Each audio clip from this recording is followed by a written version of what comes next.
What's going down, everybody? And I apologize that I haven't gotten to finish in the Saturn in Pisces astrology card reading for all the other signs. We left off on Gemini. I just have to work with the time of this phone, so I'm trying not to make this very long-winded like the previous video. So we'll just get right, right into it.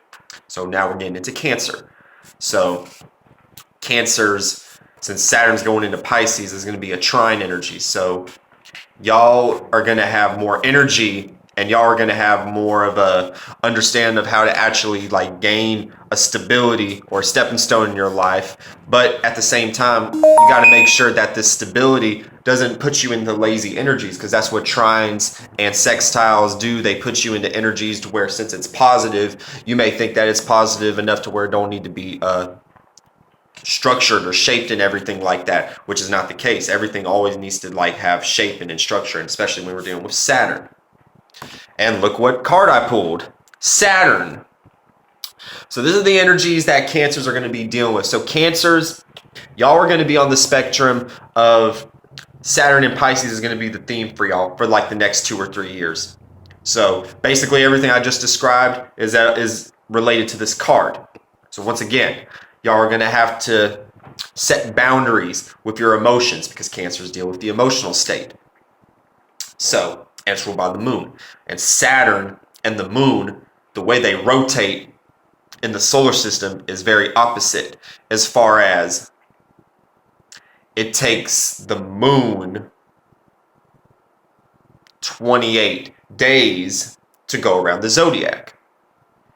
It takes Saturn 28 years to go full-fledged around the zodiac. So Saturn and Pisces, this is my Saturn placement. So yeah, Cancers, y'all got to put boundaries. Y'all got to structure y'all emotional state of being. Y'all got to make sure that you don't let too many people into your household. You got to make sure that you also don't find yourself in a lazy rut when you figure out that, hey, I found out a way I can secure my emotions, and then just forget about it. And then when you find yourself in a position where you need to secure your emotions, you forget about that energy, and then you're back to square one.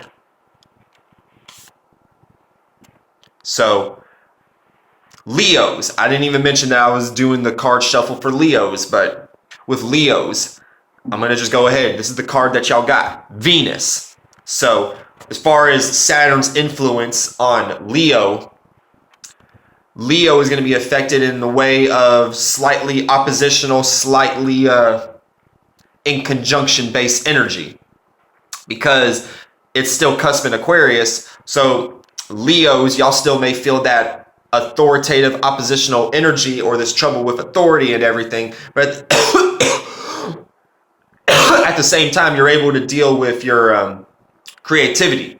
Even though it may not be understood by people because it's in conjunction with Pisces, it may look like crazy or delusional, and Leos are already super expressive and flamboyant. You know what I'm saying? So you may look extremely crazy. But with Venus being the card that you got pulled during this Saturn and Pisces, you just got to learn how to express yourself in a very relatable way, and also dealing with how you value your own creativity. And with Saturn being in Pisces, now you can shape and carve via Venus, the aesthetic, the beauty, and now you can shape and carve an expression for yourself to present during Saturn and Pisces. Now with Virgo, y'all are going to be hit with the opposition of Saturn and Pisces.